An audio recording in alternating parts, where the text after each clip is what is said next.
3, and this is the Black Table Talk. Yes. I'm Latasha.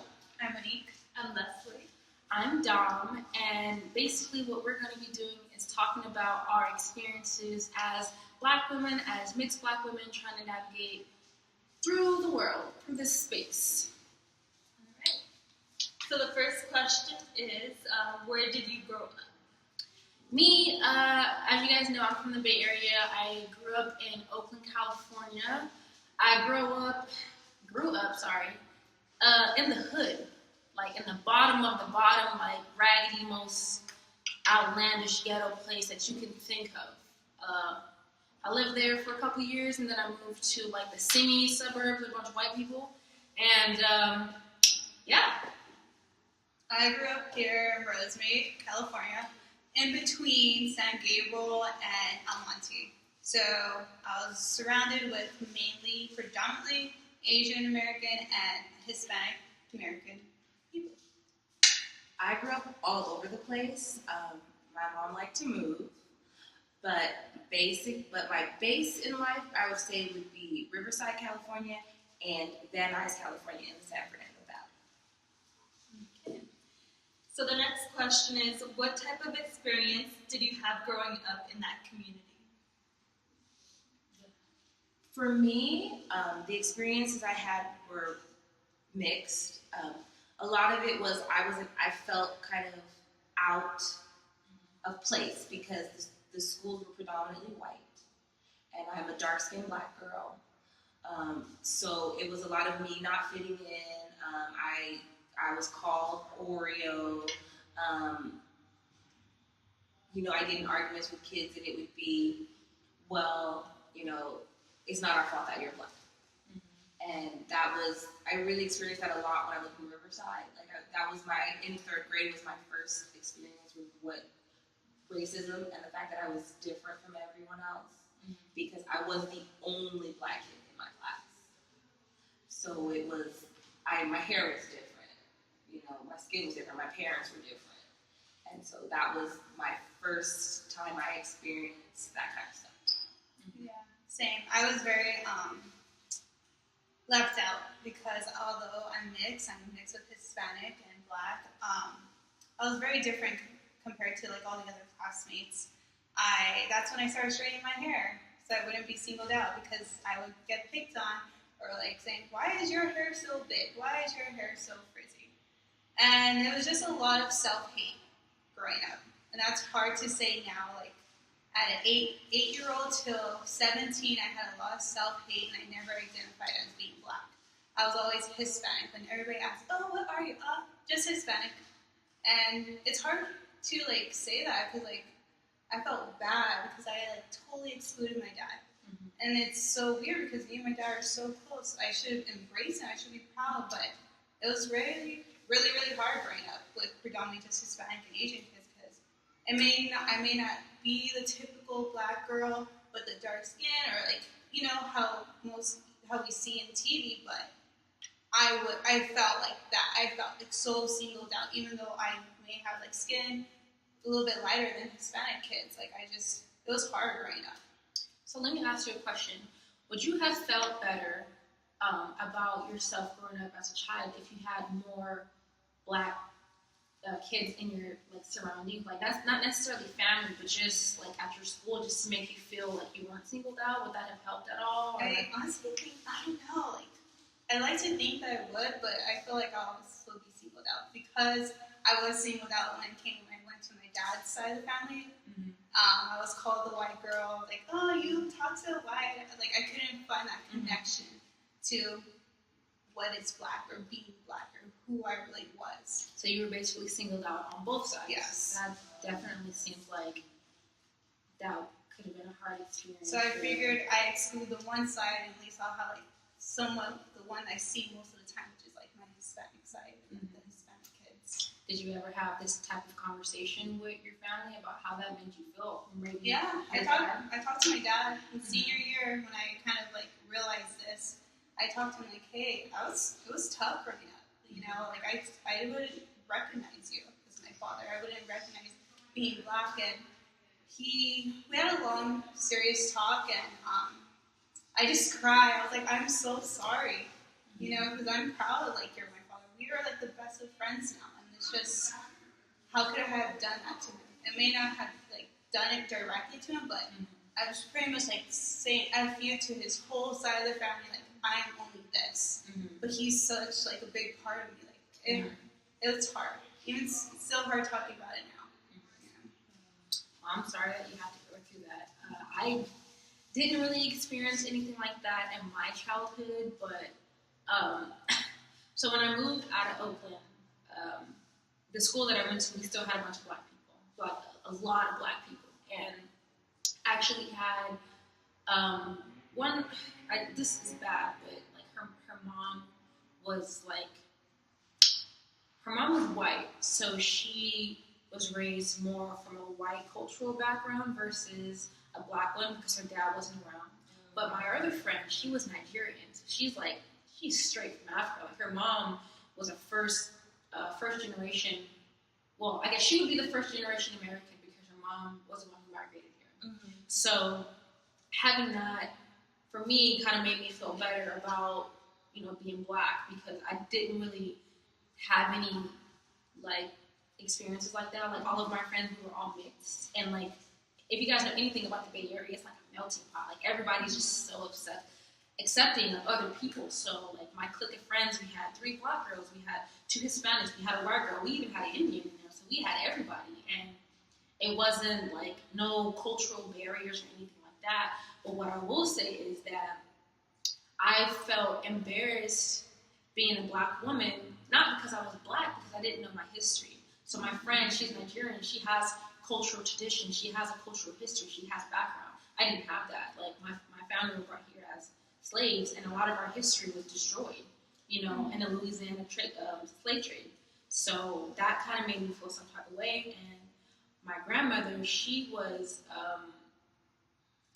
her family's from Sierra Leone, but she grew up in Texas. And I only got to meet her one time. And when I met her that one time, I was maybe 7 or 8, maybe 9, somewhere in there. But I didn't really care about her history. I didn't care about, where she came from and our culture and things like that. So when she passed away, I kind of felt like I lost that link to my heritage.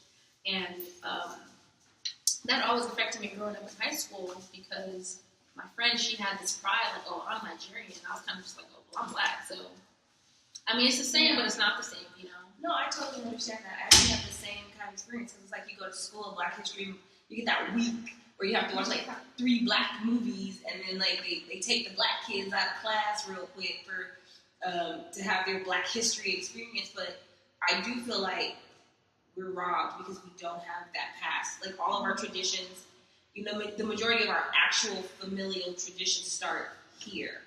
My family's from Louisiana, so we're from the South. So we do have traditions from the South, but it's like when you're having like bring stuff from your culture. This is my culture. This is where I'm American. Like I'm a black woman in America.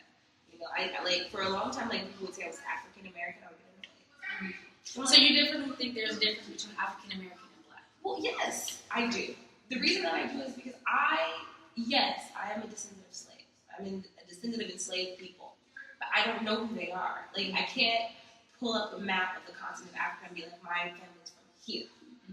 I can pull up a map of the United States and pull up Shreveport and be like, my family's from here. And that's as far as I can go. So I would be like, nah, you don't have to call. I'm not African American, I'm black. Yeah.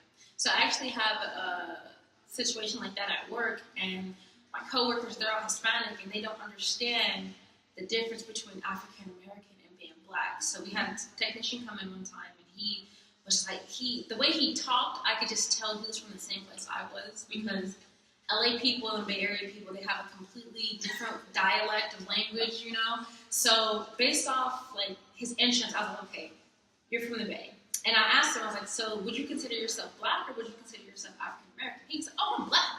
And I was like, okay, explain to me why, because I know why I think I'm black, but I want to hear someone else's opinion about that. He basically said, okay, I might be the same thing what you said, it's descended from a slave, but those traditions, that culture, that knowledge didn't get passed down to me, so therefore I have no connection to the motherland anymore. I'm just black. some other experiences that I had growing up as a child with police was ridiculous. I was on the back of a bus in Oakland on the AC Trans. I was on the 1R, and I was going home with my friends. It was me, my friend Antoinette, and then it was these two guys, and we're all in the back of the bus. We're just minding our own business, jamming to our music and stuff like that, and this cop car pulls right next to us. Like, he's not speeding up, he's not slowing down, he wants to stay in our view. And it's two white cops. And the driver, he's just looking straight. The passenger, he does this gesture, he points it at us, and he does that. And then they drive away. That was the first time I had ever experienced that from a police officer. That was the first time I experienced racism. Because it's like I see it on movies all the time. Like, I hear stories from my brother, but I've never experienced that. So that was, like, super traumatizing. What did you feel at that moment? What was going through your head? Are you serious? Because sometimes I feel like when we see these videos and these police incidences on YouTube or on the news, sometimes the black person is the one antagonizing the cop. Like, sometimes it is that person's fault. Yeah. Other times it's the cop's fault. But sometimes, let's be real, you did that to yourself. Yeah. But me, I'm super respectful. I try to be like the utmost American citizen I can be, and for a cop to do that to me, it's kind of like, is this a dream? Are you kidding me? Like did somebody else see this? Where's Ashton Kutcher? This has to be fun. Yeah, that's so funny because it feeds right into like respectability politics. Because it's like, no, wait, I'm an upstanding citizen. Like, I dot my I's. Like, I'm good. I cross my T's. But it's like, it doesn't matter how perfect you are. Mm-hmm. You still walk out the door and you're a black woman. Yeah. But we think that way. Like, growing up as a kid, that's what my grandmother was. You were respectful. You behave. You dress correctly. There was no slang in my house, right? There was no we were very country for kids who grew up where we did. And they'd be like, I'm finna do this. And my grandmother would be like, no, that's not how we speak. We don't speak that way. We don't act that way. Those are the other black people. That's not how we are. Yeah. And so it did give me like this sheltered view that I didn't have to worry about that. Like, cops aren't gonna harass me. Mm-hmm. Like, I'm so standing. And then it happened. Yeah. And you're like, oh, it doesn't matter. Yeah, and like for me, like, I was told by my siblings who their mothers are African American women. So I was like the only mixed child out of all like the kids that my dad had. And they would always tell me, like, you'll be okay, you're fine. You don't have to worry about it. Like, you don't have to go through what I went through. Mm-hmm. So, fortunately, I had that mindset of, like, not I'm better than you, but I felt like, okay, and it's never going to happen to me then. Mm-hmm. And so far that I've noticed, it hasn't. Mm-hmm. So, do you think because I'm biracial or because I'm a light skin that I haven't, like, I feel a real disconnect. I don't feel like I could, like, really understand what you're going through. And I feel like not unfair for me, but, like, that's just, like, where do I fit in? Like, I never experienced that. Like, is it because I have lighter skin? Mm-hmm. Or is it, like... I think it's that, and I also think it depends on the neighborhood that you're in. Because if you're not in and I say abandoned neighborhood, and when I say that, I don't mean by the people, I mean by the city. As in, the city stopped caring about that neighborhood. That's an abandoned neighborhood, right? But if you don't live in a neighborhood like that, you don't have police up and down, the streets trying to surveillance stuff. So if you live in a pretty decent neighborhood, you don't have to have that problem because the cops aren't there. Like for me, I actually had that mindset, and I thought about that as soon as I left Oakland. I was like, you know what? Because there was two groups of black people. There's the ghetto, loud, ratchet, they act like niggas. And then it was my crowd, and I started to see how this particular group of black people got different privileges. Like, they didn't get in trouble with teachers. The principal wasn't always breathing down their leg. There were teachers' pets. They got, like, extra credit opportunities, and teachers would bring brownies and stuff and, like, give them special privileges. And while these guys, they were always getting detention, they were always getting in trouble, and I was like, you know what? I don't like how this looks. I like this, so I'm going to go in this area. And so from that point on, I decided to separate myself from that category of black people. So I did have the mindset, oh, I'm better than you because I act like I'm better than you. In which case, in the long run, it didn't really do anything for me because I still get treated the same way they get treated by the police. and in the eyes of America, we're all the same no matter what path we decide to take, which kind of sucks. And it's just terrible because we end up policing each other, like telling each other how we're supposed to act and how we're supposed to be, and why. Like if you want to be get down and be ratchet, you should be able to. That's your right as a privilege. Mm-hmm. Because if you have a group of people that are non-people of color, and you're at a bar and the girls woohooing and dancing on the bar, her friends aren't like, oh my gosh, you got to get down from there because that's not how. Because your behavior is a representation of all of us. Yeah. It's not like that. But in our world, it's like one black person messes up, all of us are guilty of it. Mm-hmm. And it does. It makes us police each other. Yeah. Because we're like, we can't be like the ghetto ones. Like, yeah, we can. Like, Yeah. and they can be like us, and it's fine, and it should be fine. Yeah. And it sucks when the people of the same culture start policing themselves. But it's even worse when your own family is doing that. So I experienced that as well. I get it from the outside world, and then I get it from in-home as well. It's like, oh, well, now since you've gone to LA or you've at university now, you think you're better than us because you don't have to live like this anymore, or you think you're a white girl now because you talk different and stuff like that. And it's like, wait, what? You should want me to be excelling so we can all make it out of this. Like, I don't want to struggle. I don't want to live like that. So I'm going to put in the groundwork to, get these stepping stones to, uplift myself. And in doing so, I'm uplifting you as well. Like, why are you like, I don't understand that. So, I mean, we talked about this in our class discussion about, how black people treat different black people when they decide to, go an opposite path, and it shouldn't be like that, Yeah, I experienced that with my siblings, especially with the second youngest. Well, the one right, but my sister Ashley. Her and I always had conflict. Like I never understood why she didn't like me. Mm-hmm. Like we grew up kind of close when I was younger because my dad would have her around. But I never understood. There was always something. Like she was always like, a little bit looked at me a little bit weird or something like that, or talk crap behind my back. And I was like, what's going on? And then she finally told me, well, because you're better. I'm like, what do you mean? She's like, look at you don't have to grow up like this. You're going to school. Your hair, you have nice hair. You're all this. But I didn't understand as a kid. I'm you. You're my sister. Mm-hmm. I may not look like you, but I'm still black. I'm still this.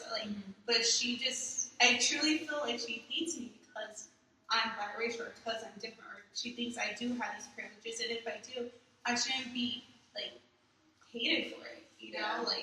I don't feel like it's fair. Yeah. And it sucks because I wish we were closer. Mm-hmm. Do you still experience that now?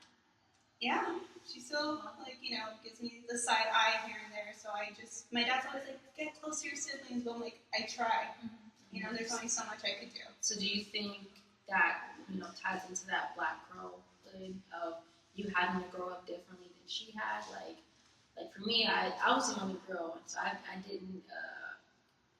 wasn't forced to learn how to cook. I wasn't forced to wash dishes and laundry and all that stuff. I wasn't forced to grow up as a woman the way a lot of other girls are because my mom wasn't there. Yeah. So I ended up having to teach myself how to be a girl and how to be a woman, which is why I have so many guys trends because all I had was brothers. I didn't have any sister, So if I didn't see it with my friends and their mothers, or if I didn't see it on the movie, I didn't learn how to do it, But my best friend, she had to learn how to cook. She had to do dishes. She had to do laundry. She had to take care of her little brother. And it's like, whew. Yeah. I didn't have to learn how to be a woman. I learned how to be a tomboy. Well, that was my mom. I grew up with a single mom, Mm-hmm. so I had to learn to cook and clean and to run the house and take care of my little sister because she had to work. She had to go to work. Mm-hmm. So it's I'm very domestic because, we gotta eat. The house has to get clean. All these things had to happen. And it was girls. Mm-hmm. My mom made me, my sister. Mm-hmm. So we didn't have that masculine energy in our house until she got married to my stepdad, but I was 11 by then. Mm-hmm. So it really was very feminine energy in my house. And that's where I learned women are so strong and we have all this power and also because my family, if you line up my family, we are predominantly women. Like my fiance, it was funny, we went to the pool once when we were older, and like a lot of women in my family were sitting at the pool, and he comes out and he's like, that is the scariest thing I've ever seen. It's like walking to a lion's den with all of you just sitting there together. But that's really how it is. Like we have this energy because there are so many women in my family.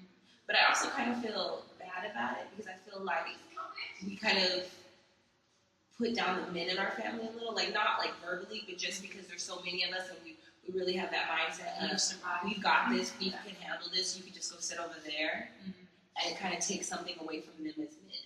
Yeah. And you know what? I it's an interesting dynamic because for me it's the exact opposite. Like there was no feminine energy in my house at all. So it's like now as an adult I struggle trying to be domestic in a relationship. I don't know how to let a man be a man, if that makes sense, because I'm just like, you know, I'm rough and tough. Like I'm into cars, I'm into all of these different things, and I take care of myself. So when I do have a man who's like trying to cater to me and make me soft and vulnerable, I'm just like, no, what is this? Like, no, stay over there. No. I'm like, I consider myself, and I have to tell this to myself every day. I'm a thug. I'm a pit bull. I'm not a poodle. I am not a chihuahua. Thugs can be sensitive. No.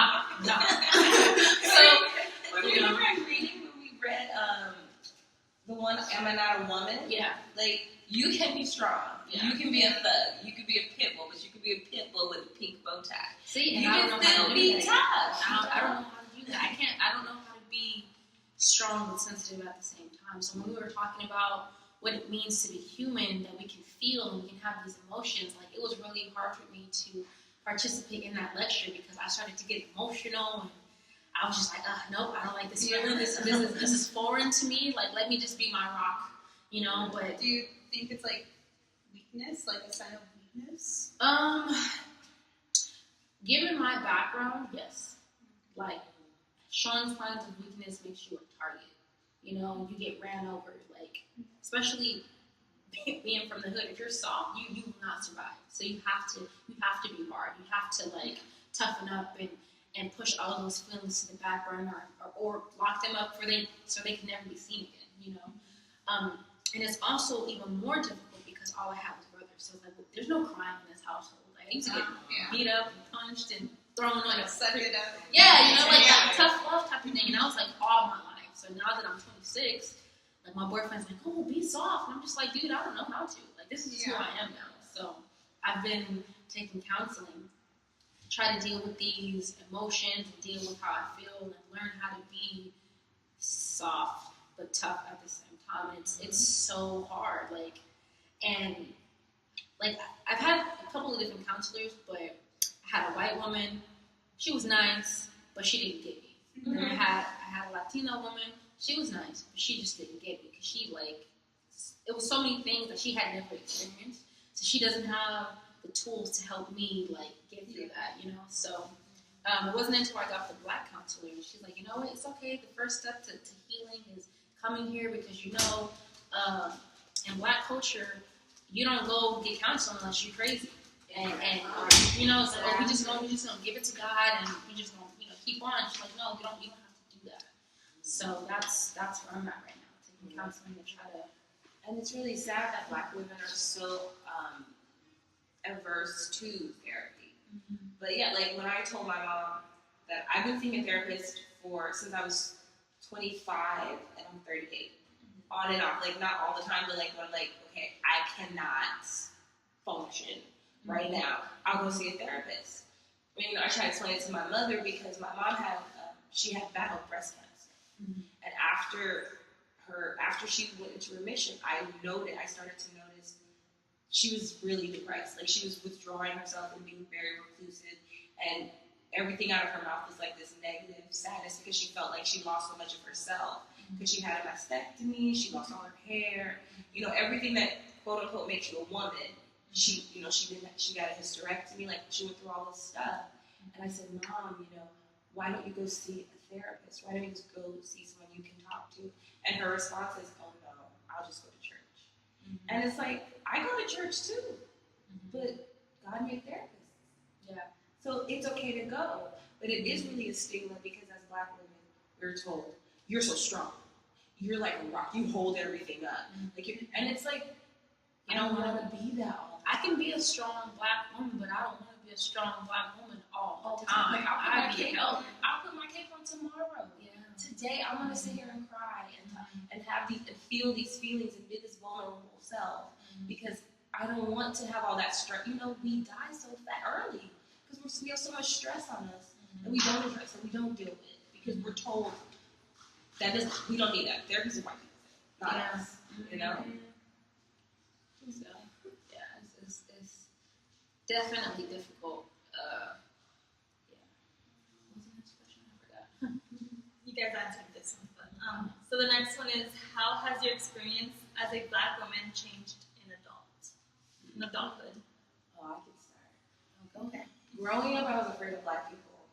Like, really? And because I grew up in a predominantly white places. So the way I talked, the music I listened to, the stuff I was into, that was my world. Like, I didn't start listening to like R&B and rap and stuff until I was in junior high. But growing up, like, I listened to Aerosmith.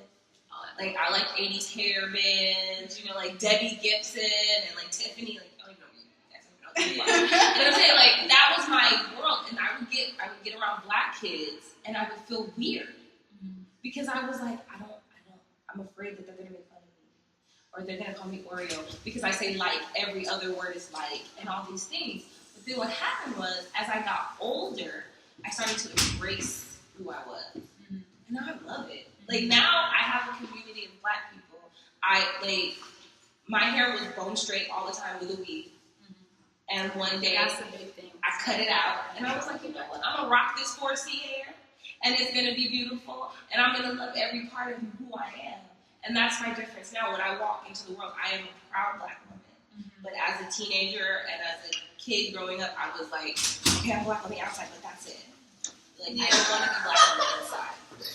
My experience, I think it's better. It's getting there. I'm still searching to find that connection to Black culture, just my Black side. I do now, when people ask, oh, what are you? You look mixed. I do now say, oh, I am half Black.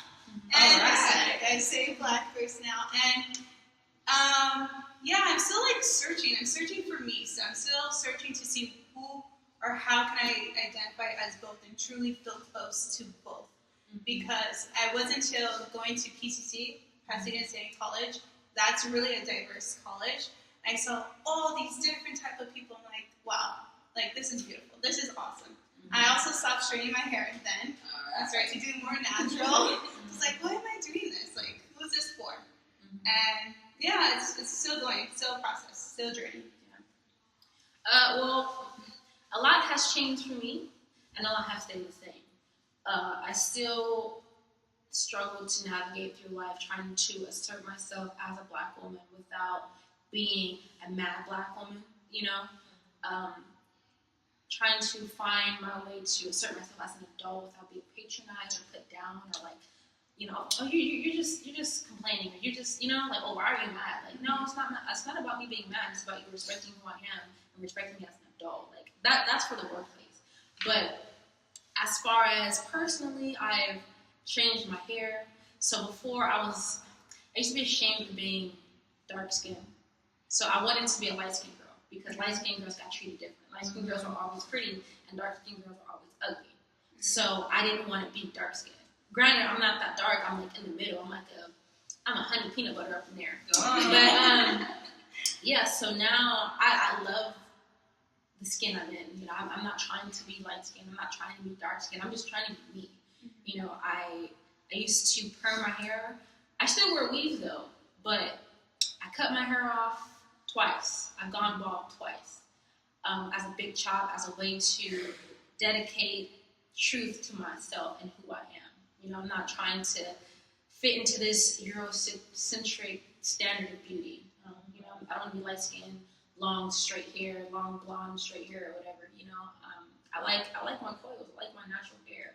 Granted, I'm a little bit more fun. Like, I do different stuff with my hair now, and you know, I do makeup now just to make myself feel good about, you know, everything else that's happened in my life. But